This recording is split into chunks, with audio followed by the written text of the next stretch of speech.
حج کے موقع پر ایک آزمائش ہے. احرام کی شرط ہے کہ عورت اپنے چہرے کو نہ چھپائے، یعنی اپنے چہرے کو ننگا رکھے. کیوں؟ اس لیے کہ امتحان گاہ میں مرد اور عورت کھڑے ہوتے ہیں، اللہ کا گھر سامنے.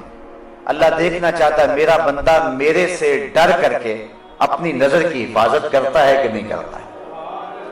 ایک طرف عورت کو کہا کہ چہرہ نہیں چھپانا، اور دوسری طرف مرد کی آزمائش ہے کہ تو نظر کی حفاظت کرنا ہے. وہ ایک مشق کروائی جا رہی ہے کہ حج کے بعد اس کو کف بصر کی عادت پڑ جائے، اور وہ اللہ تعالیٰ کے بابرکت گھر کے سامنے جو مزاج پختہ کر کے آیا ہے بعد میں بھی اس مزاج پر عامل رہے. لیکن حضرت عائشہ رضی اللہ تعالیٰ عنہ فرماتی ہیں کہ احرام کی شرط تھی چہرہ ننگا رکھنا، لیکن جب مرد ہمارے سامنے آتے تھے تو ہم کسی پنکھے کے ساتھ، وہ جو دستی پنکھا ہوتا ہے، اور کسی ایسی چیز کے ساتھ یا کپڑے کے ساتھ، یعنی چہرے کو تو لگا نہیں سکتے، اس سے تو جو ہے وہ پھر دم پڑ جائے گا اگر چہرہ چھپ گیا، تو دور کر کے مردوں کے سامنے کر دیتے تھے کہ اس حالت میں بھی وہ ہمارا چہرہ نہ دیکھ سکے. حضرت سیدہ فاطمہ الزہرا رضی اللہ تعالی عنہ کا پردہ، حضرت عائشہ رضی اللہ تعالی عنہ کا پردہ، بلکہ مشکات کتاب الجنائز کی آخری روایت ہے. حضرت عائشہ رضی اللہ تعالی عنہ فرماتی ہیں کہ حضور کے وصال کے بعد، حضرت سیدنا صدیق اکبر کے وصال کے بعد بھی میں جب ان کی قبور پر زیارت کے لیے جاتی تو میں معمولی اوڑھنی اوڑھ کے چلی جاتی، اس خیال سے کہ ایک میرا شوہر ہے اور دوسرا میرا والد ہے، تو میں معمولی اوڑھنی اوڑھ کر کے وہاں چلی جایا کرتی، حضور کی تربت انور کی زیارت کیا کرتی. فرمایا پھر کچھ عرصہ گزرا کہ حضرت عمر فاروق رضی اللہ تعالی عنہ کی بھی تدفین ہو گئی. اب ام المومنین کیا فرماتی ہیں فواللہ ما دخلتہ الا وانا مشدودۃ علی ثیابی حیاء من عمر. کہ اس کے بعد جب بھی میں جاتی تو موٹا کپڑا لے کر جاتی، مجھے حضرت عمر سے حیا آیا کرتی تھی. ایک تو یہاں حضرت ام المومنین کا عقیدہ سمجھیے، اور دوسرا حیا کی کیفیت یہ ہے کہ حضرت عمر فاروق رضی اللہ تعالی عنہ سے، جو کہ قبر میں ہے اور مٹی کے کتنے پردے ہیں اوپر، لیکن فرمایا اس کے باوجود میں اوڑھنی اوڑھ کے جایا کرتی تھی کہ مجھے حضرت عمر فاروق سے حیا آیا کرتی تھی. اللہ کے محبوب علیہ السلام نے ارشاد فرمایا کہ نساء کاسیات عاریات مائلات ممیلات رؤوسہن مثل اسنمۃ البخت لا يدخلن الجنۃ ولا یجدن ریحہا.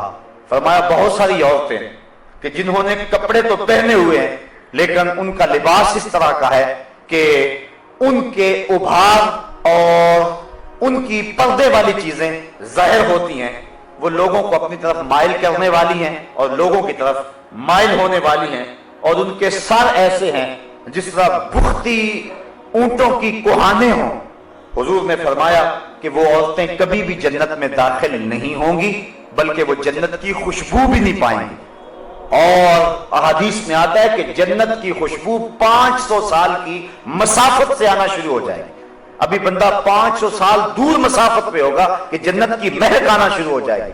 لیکن جو عورتیں لباس پہننے کے باوجود بھی برہنہ رہتی ہیں اور جو لوگوں کو مائل کرتی ہیں اور ان کی طرف مائل ہوتی ہیں، اقبال نے کہا تھا نوجوانہ چوں زنا مشغول تن از حیا بیگانہ پیرانے کہن، کہ میری قوم کی حالت یہ، آج سے 60-70 سال قبل اقبال نے کہا میری قوم کی حالت یہ ہے کہ جو جوان ہیں وہ اپنے تن میں مشغول ہو گئے، ہر وقت کنگھی پٹی میں لگے رہتے ہیں، ہر وقت وہ اپنے جسم کو سنوارنے میں لگے رہتے ہیں، جبکہ یہ وظیفہ عورتوں کا ہے، یہ مردوں کا نہیں ہے. لیکن بیوٹی پارلر پہ اب تو مرد بھی سج کے آتا ہے عورت کے ساتھ ساتھ.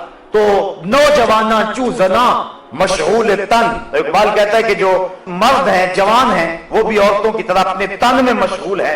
از حیا بیگانہ پیرانے کہن، اور جو بوڑھے ہیں وہ بھی حیا سے بیگانہ ہو گئے. ایک روایت کے لفظ ہیں، حضور نے ارشاد فرمایا کہ تم میں سے بہتر جوان وہ ہیں جو بوڑھوں کی پیروی کریں، اور بدترین بوڑھے وہ ہیں جو جوانوں کی پیروی کریں.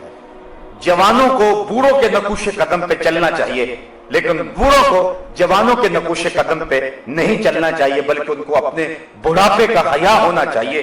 اگر بوڑھا بھی ہو گیا اور نظر کے اندر حیا پیدا نہ ہوا، قبر میں ٹانگیں چلی گئی لیکن نظر پھر بھی بدکاری کرتی ہے، تو اس سے جو ہے وہ بدبختی اور زیادہ کیا ہو سکتی ہے۔ میاں صاحب نے شاید ایسے لوگوں کے بارے میں کہا تھا، ہڈیاں کمبن گوڈے کھڑکن تے اڑ گیا لک تیرا، اجے بھی بدیوں باز نہ آئوں، جیو مرد دلیرا،